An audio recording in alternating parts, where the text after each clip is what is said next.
वसुदेवसुतं देवं कंसचारूणमर्दनं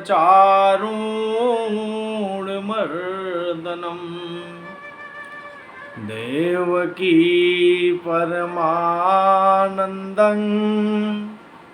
कृष्णं वन्दे जगद्गुरुं। वाग्दिवाग्ध भगवन्त गुरु चतुर्नाम बपुए, तिनके पद बंदन किए नाशहि विघ्न अनेक। मंगल भावन मंगल दमनु मंगल भावन मंगल दमनु। गोपीपति वृंदावन रमनु, गुरु समान नहीं को उपकारी। देखे वो करी विचार जग झारी, देखे वो करी विचार जग झारी। बोलो राधा माधव सरकार की जय, उमापति महादेव की जय, सियावर रामचंद्र की जय, वीर बजरंग बली की जय। जय जय सब संतन की जय, जय जय सब भक्तन की जय। हिरण्याकश्यप की तपस्या और ब्रह्मा जी को वर देना। भगवान के मुख्य पार्षद जय विजय साप बस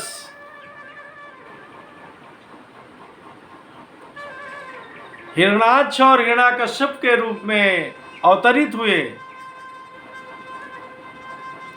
दोनों भाई बहुत ही बलशाली थे। जब चलते थे तो पृथ्वी कांपने लगती थी, और जब मुकुट लगावे तो उनके मुकुट से आकाश तितर बितर हो जाता था। हिरण्याक्ष को युद्ध की लालसा हुई, तो जब कोई त्रिलोकी में उनसे युद्ध करने वाला नहीं मिला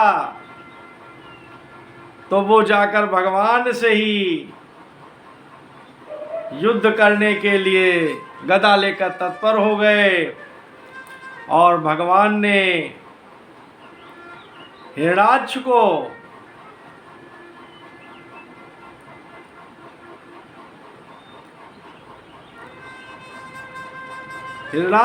युद्ध में परास्त कर उनके प्राण हर लिए और उनको परम पद का अधिकारी बना दिया।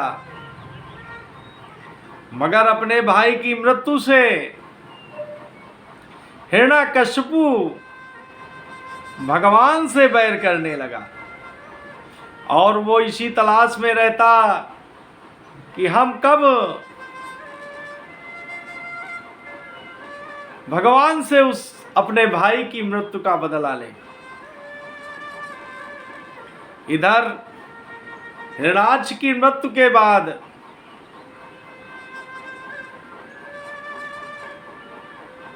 हिरण्याकश्यपु की माता और उसकी पुत्र वधू हाय हाय करके विलाप करने लगे, और उनके विलाप को सुनकर यमराज भगवान एक बालक का रूप बनाकर वहां पर प्रकट हुए, और उन्होंने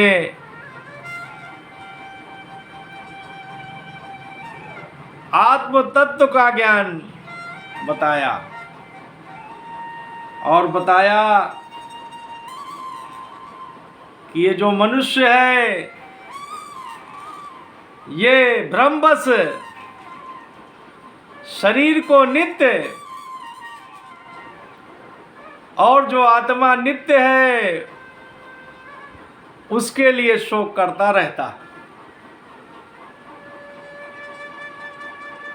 अनेक प्रकार से हिरण्यकश्यप के परिवार में शोक शमन के लिए उन्होंने तरह तरह के उपाख्यान सुनाए। उसमें उन्होंने एक उपाख्यान सुनाया जो मैं बस आपके सामने कहता हूँ कि एक जंगल में एक कलिंग नाम का पक्षी का जोड़ा रहता था। वहाँ पर एक बहेलिया जो पक्षियों को पकड़ने में बड़ा निपुण था, मानो पक्षियों के लिए काल ही था। एक दिन उसने उस कलिंग के नरमादा पक्षी जोड़े को चुगते हुए देखा और वहीं पर अपना जाल फैला दिया। उस जाल में वो बेचारी मादा पक्षी फंस गई और हाय हाय करके विलाप करने लगी। या देखकर वो नर पक्षी भी बहुत विलाप करने लगा और कहा, देखो तो मेरी ये नर मादा पक्षी को इस बहेलिये ने अपने जाल में फंसा लिया है और वो किस तरह से विलाप कर रही है। और एक तो वो स्त्री है, दूसरा उसके बिना हमारा यहाँ जीवन बेकार है। एक विधुर का जीवन कोई जीवन नहीं होता।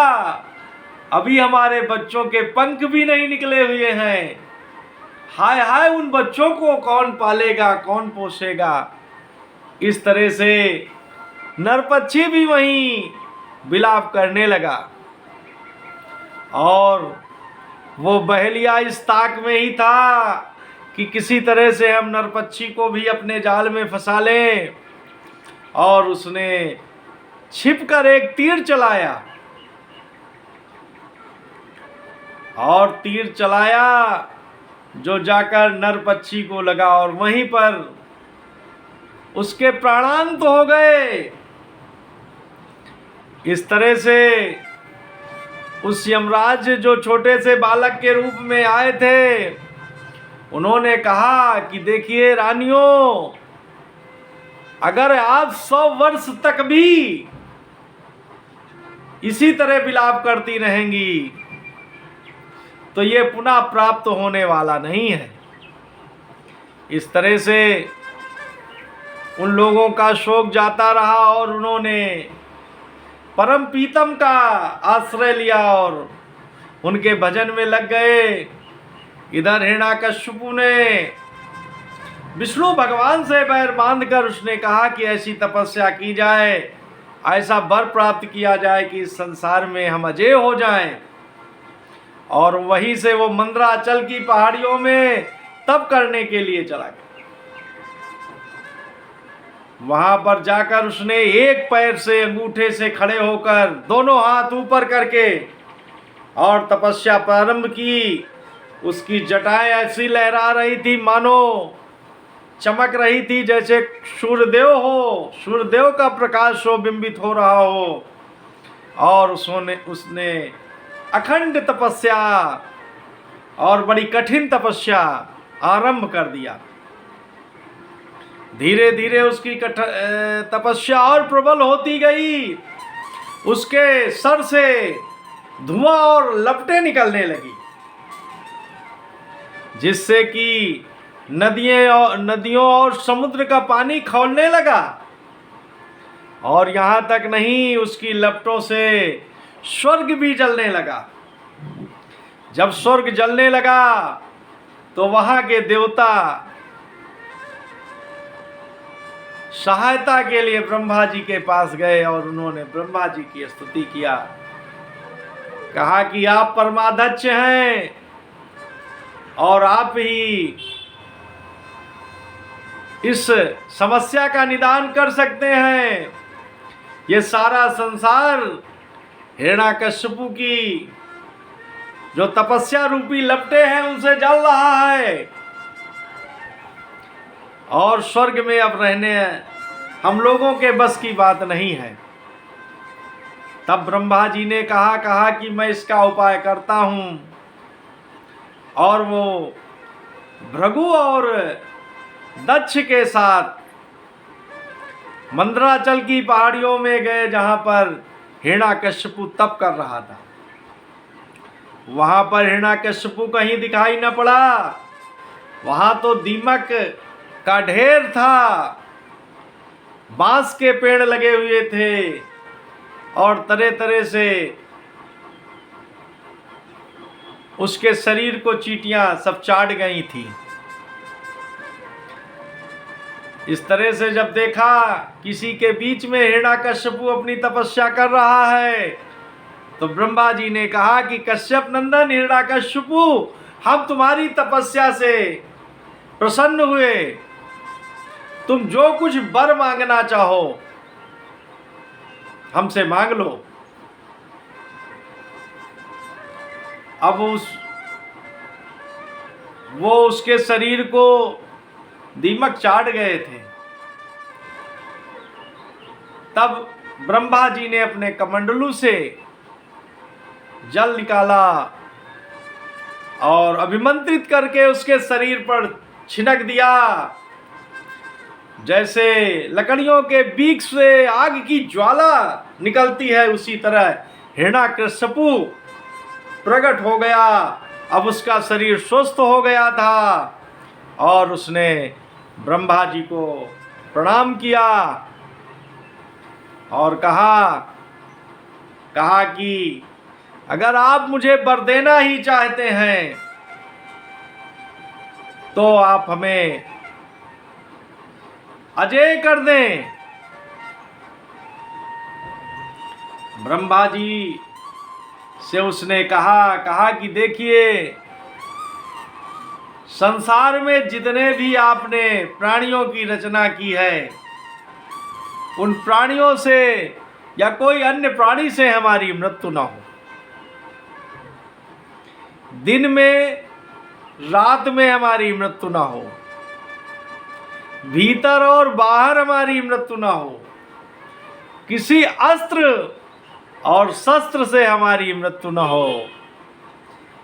आपके बनाए हुए जो 12 महीने हैं, उनमें से हमारी किसी महीने में मृत्यु न हो और किसी पुरुष नर या भगवान से जो हैं देवता लोग हैं, उनसे भी हमारी मृत्यु न हो। इस तरह से उसने अपने आप को तमाम तरह के वरों से सुरक्षित कर लिया।